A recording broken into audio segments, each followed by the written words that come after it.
Hello, I'm Isaac Garza, and you're watching Bronc News. I'm here with Mr. Jose Diaz Balart. Thank you for being with us today. Thank you. Privileged to be here. Yes. Thank you so much. You're a guest speaker here for HESTEC. I was, yes. Yes. Well, HESTEC, as you know, is part of Hispanic Heritage Month. How does it feel coming from a mostly Cuban community to celebrating Hispanic Heritage Month with a mostly Mexican-American Well, I'm very fortunate, Isaac, that as a representative of Telemundo Network, which is the national network, one of the real privileges of my job is to be able to reach Latinos from everywhere. And so for me as a member of Telemundo, it's one of those things that we really feel pride in, that we are able to speak to and care about and cater to a vast number of Spanish-speaking countries represented in the United States. Specifically, to your question about coming to HESTEC, this is the third year that I've been able to come back. Congressman Hinojosa has been kind enough to invite me back. It's something that as soon as I get a schedule invitation, I pencil it in, because it's one of the real highlights of my year when I'm able to come here, because it's an opportunity to share time with so many thousands of students, teachers, and the folks and the companies and organizations that come in during this week in HESTEC, to bring the good news, right, that in this horrible economic situation that we're all living through, where, you know, record foreclosures, people unemployed can't get good jobs. If you know, there are millions more people that have tried to get a job and have stopped looking for a job than the ones that are reflected in the nation's national unemployment number of 9.8%. So when you have that reality, and then at the same time you have companies that are saying, you know, we're out there looking for engineers, and especially if they're Latinos, because they have a sensitivity, they bring a different sensitivity to the table, they can maybe speak two languages. We're currently looking for graduates of, you know, STEM, science, technology, engineering, and we can't find them. And we've got high-paying jobs available ahorita, to use two different terms. And so I look at this and I say, well, there's a dichotomy here.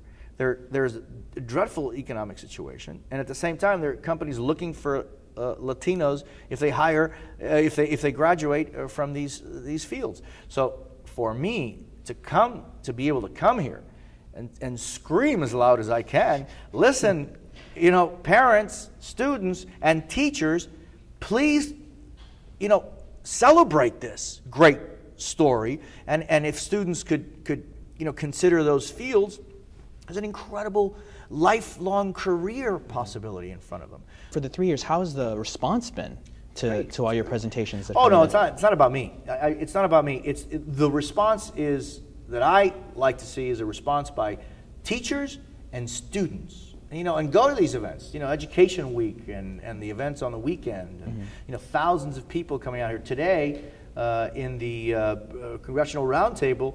One of the representatives said that of one of the companies said that next year he's going to bring the zero-gravity airplane, which they call the vomit comet ones. Really? In it, yeah.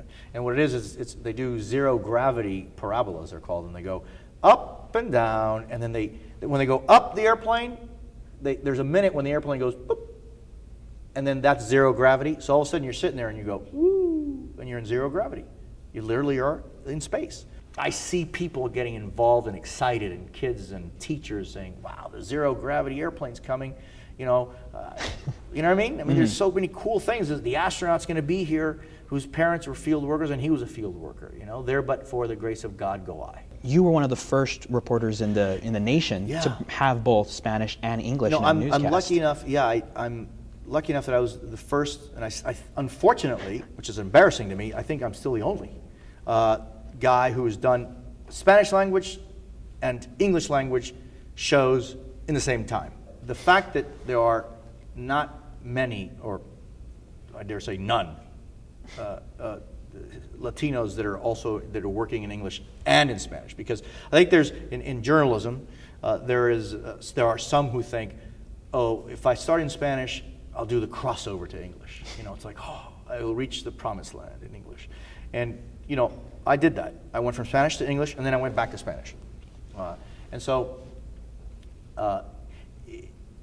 it's an incredible thing if you are able to perfect two languages.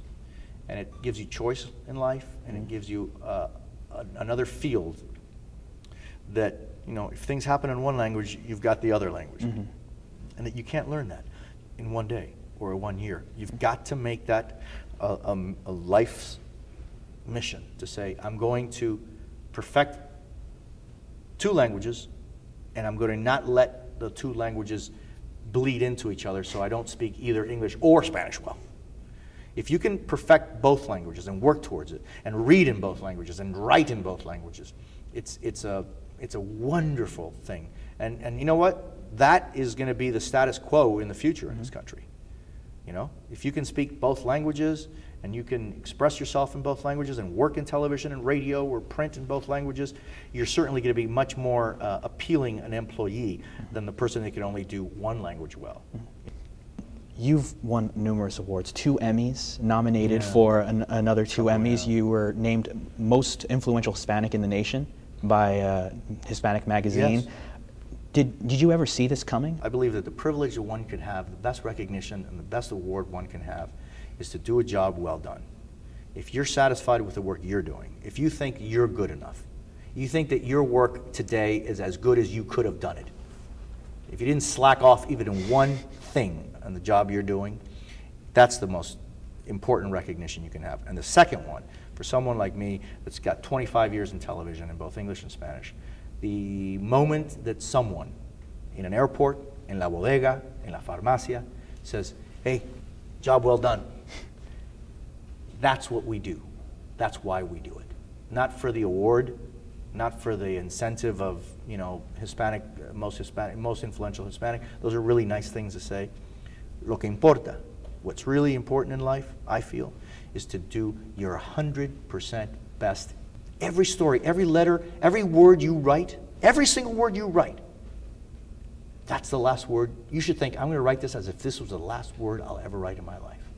Am I proud that when I write that sentence, that's the sentence, the last sentence I'm going to write? And dog died in the corner. Did I write that? Is this the best I can do?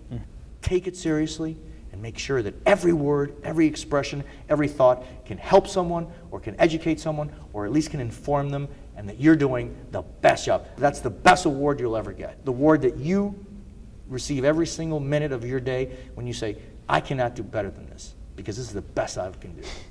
All right. Well, thank you so much for coming.